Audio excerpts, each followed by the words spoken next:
back year on Democracy Now!, democracynow.org, the War and Peace Report. I'm Amy Goodman. As we turn to this 20th anniversary of the North American Free Trade Agreement between the United States, Mexico, and Canada, which went into effect January 1st, 1994. The massive trade pact was signed into law by President Clinton amidst great promise that it would raise wages, create jobs, even improve health and environmental safety standards. This is President Clinton speaking as he was signing the historic treaty in December 1993. I believe we have made a decision now that will permit us to create an economic order in the world that will promote more growth, more equality, better preservation of the environment, and a greater possibility of world peace. We are on the verge of a global economic expansion that is sparked by the fact that the United States at this critical moment decided that we would compete, not retreat.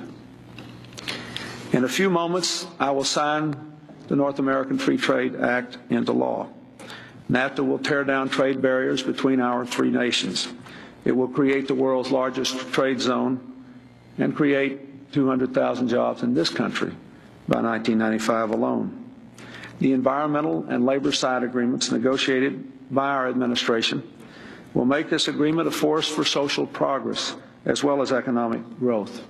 Well, 20 years after NAFTA took effect, it has failed to deliver on many of the promises Clinton and others made. Thousands of U.S. jobs have vanished as companies sought lower-wage workers in Mexico. Meanwhile, NAFTA has generated more poverty in Mexico, forcing millions of citizens to migrate to the United States in search of work.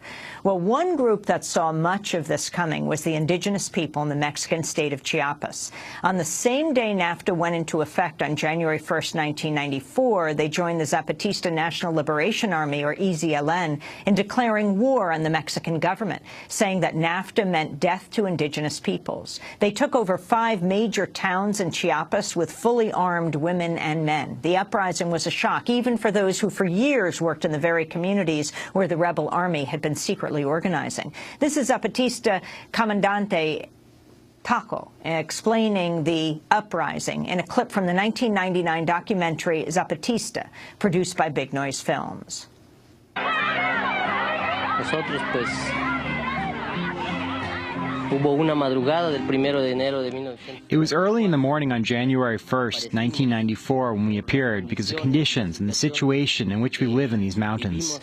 We did not take up arms to gain political post or office, or some other important place. We rose up in arms because we would not die forgotten, so that people would hear our demands and not forget that in this corner of Mexico live many indigenous people who have been abandoned for years. For more, we're joined by 2 guests. In Washington, D.C., Lori Wallach is director of Public Citizens Global Trade Watch. They've written a new report called NAFTA at 20. In a moment, we'll go to Mexico. Lori, talk about NAFTA 20 years later. Well, not only haven't the promises made by its proponents come true, but in most instances, the actual opposite occurred. For instance, listening to President Clinton made my blood boil because in no year of NAFTA were 200,000 jobs created. Rather, now 20 years out, 1 million net U.S. jobs have been lost to the growing trade deficit with Mexico and Canada under NAFTA. And there's a list of an explicit 400,000 with Canada, 845,000 total jobs lost to NAFTA, specific workers certified under just one narrow program called Trade Adjustment Assistance that's very hard to qualify for. And on that end, if you want to see the actual effect on of NAFTA in your community, you can go to our website, tradewatch.org. Look at the Trade Data Center. You can put in your zip code, and actually it will pop up the list of companies. A lot of them were companies that explicitly said during the NAFTA debate, Congress, if you pass NAFTA, we're going to create X number of jobs in Y community. And you can actually go by the company name and see Caterpillar, GE, Chrysler, promising jobs then, offshoring jobs in reality, using NAFTA's investor protections. Now, the one place that U.S. exports did grow was in dumping subsidized corn. Over 1.5 million campesinos in Mexico displaced. As folks know, desperate immigration from Mexico after the NAFTA wipeout increased, doubled in the years after NAFTA. Meanwhile, in the corporate tribunals, over $365 million have been paid out to corporations attacking environmental and health laws. So even the environmental improvements didn't happen, poverty increasing in Mexico, job offshoring in the U.S., and that has an effect across the economy. So if you weren't one of the people who lost your job to NAFTA, the effect of having those million people displaced from higher wage jobs meant they were competing for the service sector jobs in the U.S. that aren't subject to offshoring. So the government data shows that when someone lost their job to offshoring, on average, they lost 20% of their income and then went into the pool of people searching for non-offshoreable jobs. So even in those sectors that are growing in the service sector, wages are flat or declining, which is a key factor to this growing income inequality. That's the reality of 20 years of NAFTA. But despite that, now the Obama administration is trying to do NAFTA on steroids, the Trans-Pacific Partnership, which, given the record, is outrageous, can be stopped, but is pending. Talk about how NAFTA passed. I mean, in this period, President Clinton was vowing to get this passed at all costs, and that's precisely what he did. It was extremely controversial, right to the last minute. How were Congress members, how was Congress pressured? Basically, they're a combination of factors. These trade agreements, like the TPP, NAFTA 20 years ago, are like the corporate Christmas tree. This is the one piece of legislation that every corporate interest loves. It jacks up medicine prices with patent extensions for big pharma. Big content loves it because they're like SOPA-type copyright rules. The chemical and pharmaceutical companies like it because they have actual rights to not be regulated and inspected. The oil and gas companies love it because it gives them absolute rights to natural resources. The chronic job offshoring companies love it because it gives them new investor protections to offshore. So they all lobbied Congress, squeezed Congress, but in the end, the reason NAFTA passed was fast track. The arcane Nixon-era procedure that allows the executive branch to write legislation stuffing in all kinds of goodies unrelated to the trade agreement to buy congressional votes, special deals, and then that goes through Congress with no amendments allowed very quickly, yes or no vote.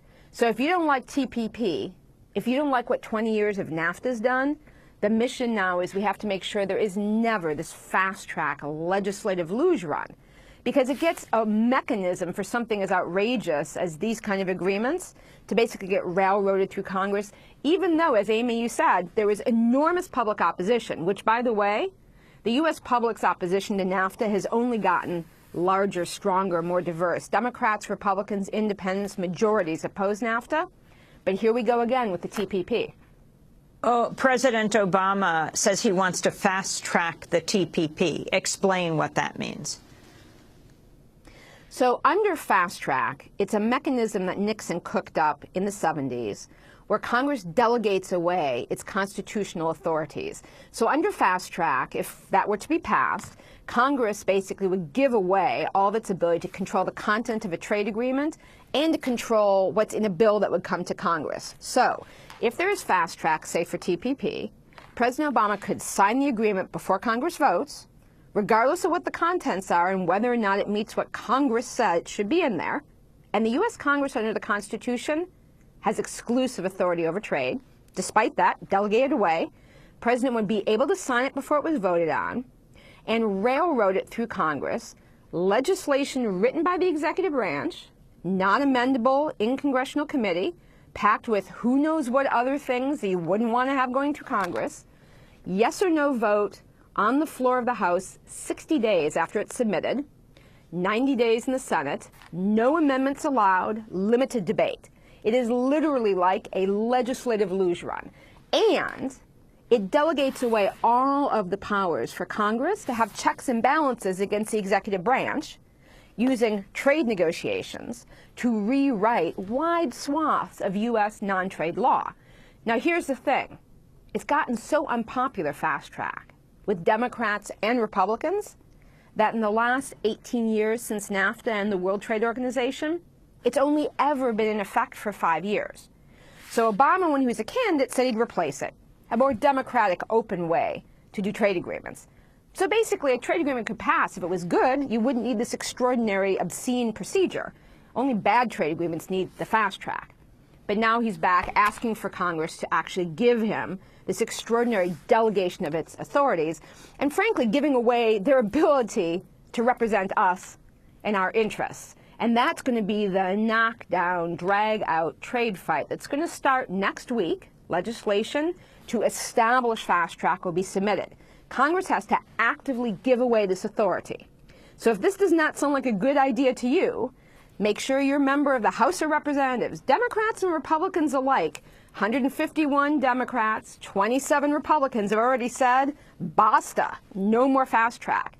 If a majority says no, we're not going to have railroading of these bad trade agreements. And for more details on the history of fast track, you can go to tradewatch.org, our website, and among other things, I have a new book on the history of fast track and what's a better way of doing trade policy.